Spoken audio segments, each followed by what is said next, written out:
ओम नमः शिवाय। ओम नमः शिवाय सभी को।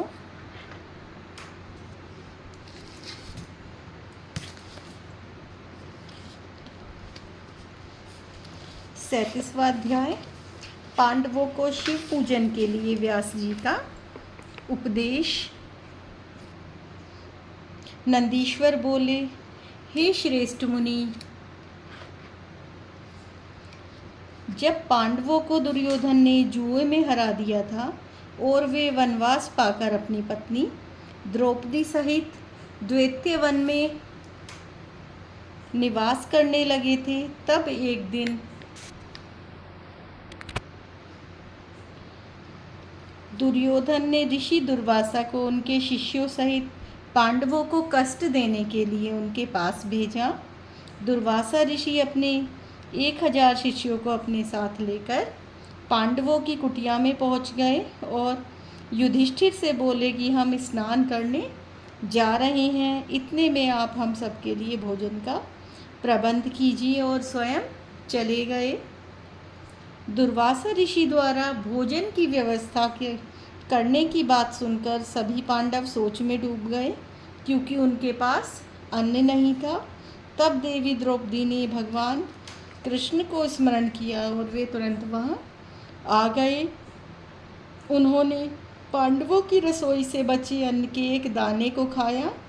इससे वे स्वयं भी तृप्त हो गए और साथ ही स्नान के लिए दुर्वासा और उनके शिष्यों का भी पेट भर गया और वे वहीं से लौट गए। इस प्रकार श्री कृष्ण ने पांडवों पर आए संकट को दूर कर दिया। फिर पांडवों को भगवान शिव की आराधना करने के लिए कहकर वे स्वयं द्वारिका चले गए। एक दिन जटाजूट धारण किए, गले में रुद्राक्ष की माला पहने, भस्म लगाए व्यास जी ओम नमः शिवाय ओम नमः शिवाय मंत्र का जाप करते हुए पांडवों की कुटिया में पधारे। व्यास मुनि शिवजी के प्रेम में मगन तेजोपुंज से आलोकित थे। उन्हें पधारा हुआ देखकर पांडवों ने उन्हें प्रणाम किया और आसन पर बैठाकर उनकी पूजा अर्चना की। तब महामुनि प्रसन्न होकर बोले, हे पांडवों, तुम सत्य के मार्ग पर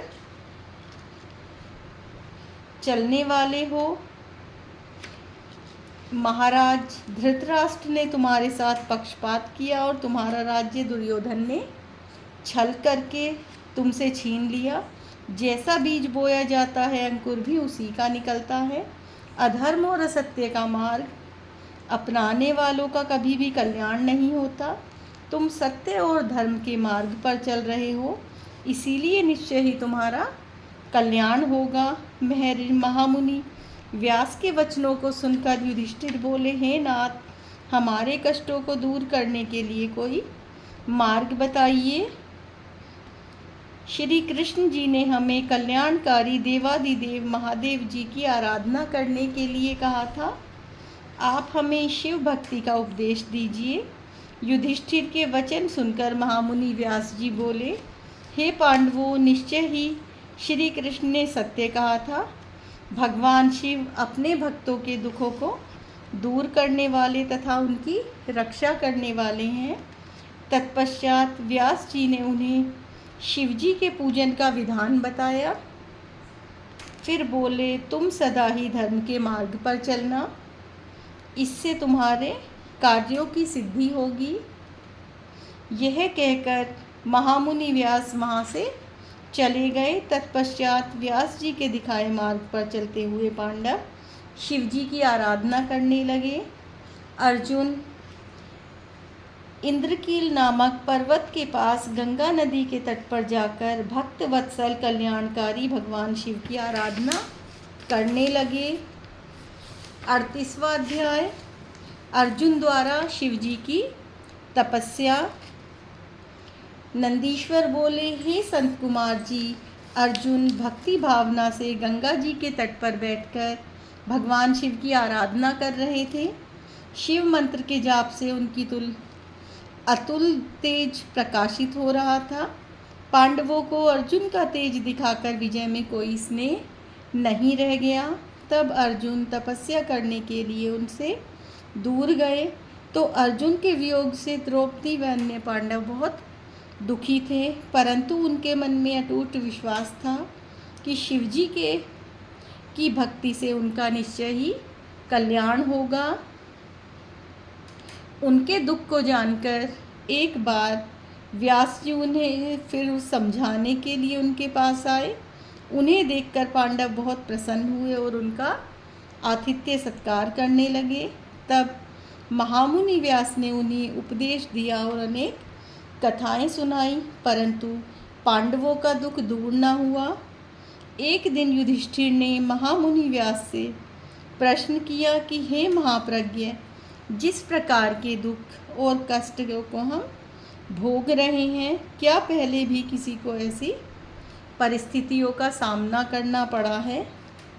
युधिष्ठिर के इस प्रश्न को सुनकर व्यास मुनि कहने लगे कि पांडवों, निश्चय ही तुम्हारे साथ कौरवों ने छल किया है, परंतु अनेकों सिद्ध पुरुषों ने इससे भी अधिक दुखों को हंसते हंसते झेला है। निषद देश के स्वामी नल, सत्यवादी राजा हरिश्चंद्र, श्री रामचंद्र जी ने भी इन कष्टों को हंसकर झेला है। यह तो सत्पुरुषों का स्वभाव होता है कि विपरीत परिस्थितियाँ और दुखों से विचलित नहीं होते और सदा सत्य के मार्ग पर ही आगे बढ़ते रहते हैं। मानव को तो दुख झेलने ही पड़ते हैं।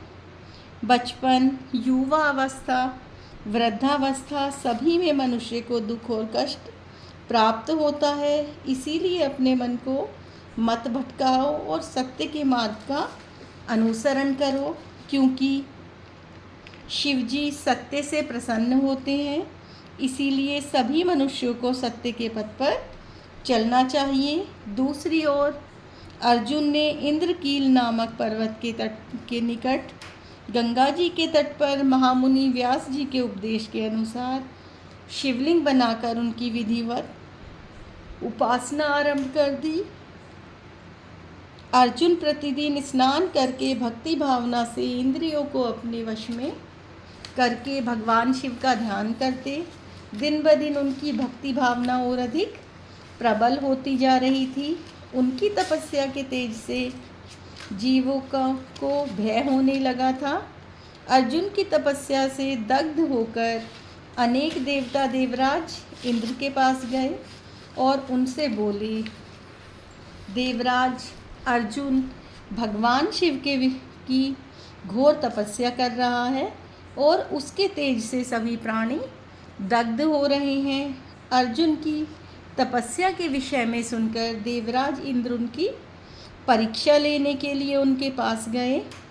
इंद्र ने ब्राह्मण का रूप धारण किया और अर्जुन के पास जाकर पूछने लगे कि तुम इतनी छोटी उम्र में तपस्या क्यों कर रहे हो? तुम मुक्ति चाहते हो या विजय के लिए तपस्या कर रहे हो? परंतु इंद्र तो मोक्ष के स्थान पर सुख प्रदान करने वाले हैं। इंद्रदेव के वचनों को सुनकर अर्जुन को क्रोध आ गया और वे बोले, हे मुनि, आप यहाँ क्यों पधारे हैं और इस प्रकार के प्रश्नों से मेरी तपस्या में क्यों व्यवधान डाल रहे हैं? मैं शिवजी की आराधना कर रहा हूँ। तब इंद्रदेव ने ब्राह्मण का वेश त्याग कर अपने वास्तविक रूप में अर्जुन को दर्शन दिए। इंद्रदेव को अपने सामने पाकर अर्जुन को लज्जा का अनुभव हुआ कि मैंने इंद्र से अपशब्द कहे। उन्होंने देवराज इंद्र से क्षमा याचना की। देवराज इंद्र प्रसन्न होकर बोले, हे अर्जुन, तुम मांगो, क्या मांगना चाहते हो? मैं निश्चय ही तुम्हारी इच्छित वर तुम्हें प्रदान करूँगा। देवराज इंद्र के वचन सुनकर अर्जुन बोले, हे देवेंद्र, यदि आप मुझ पर प्रसन्न हैं तो मुझे शत्रुओं पर विजय का वरदान प्रदान कीजिए। अर्जुन के वर को सुनकर देवेंद्र बोले, अर्जुन, तुम्हारी विजय अवश्य होगी, क्योंकि भगवान शिव के भक्तों पर कोई भी कष्ट नहीं आता। उनको संसार में किसी का भय नहीं होता। इसीलिए तुम इस प्रकार शांत चित्त और भक्ति भाव से त्रिलोकीनाथ देवादिदेव महादेव जी की तपस्या करो, उनकी प्रसन्नता से श्रेष्ठ जीवन में और कुछ नहीं है। यह कहकर देवराज वहाँ से अंतर्ध्यान हो गए। तब अर्जुन पुनः शिवलिंग को प्रणाम करके उनकी आराधना करने लगे। ओम नमः शिवाय।